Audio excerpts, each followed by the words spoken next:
This past week, the world's attention has once again turned to Gaza. But this time, for a heartbreaking reason. 5 journalists have lost their lives, simply for doing their jobs, telling the truth. Let me tell you what happened. According to sources like Al Jazeera and BBC News, these journalists were covering the conflict on the ground, risking everything to document the reality for the rest of us. In separate incidents, their lives were cut short by airstrikes and gunfire. Some were reporting live, others were trying to capture the aftermath for the world to see. The names behind the headlines matter, people like Mohammed Abu Hattab, a correspondent for Al Jazeera, who was killed along with several family members in a strike on his home.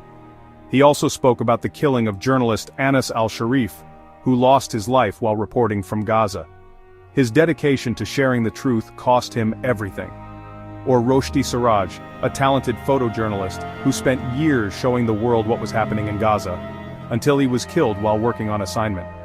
According to the Committee to Protect Journalists, more than 100 journalists have been killed since the conflict escalated last October.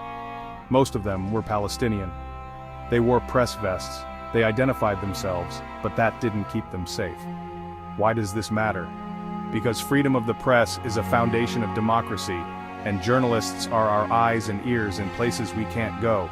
When journalists are killed, the world loses more than just news stories.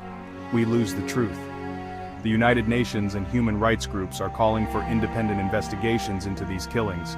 They're demanding protection for journalists and accountability for those responsible. For now, I want to honor the courage of those who risk everything to bring us the stories that matter. In the end, their voices shouldn't be silenced, they should echo even louder. If you care about truth, keep paying attention.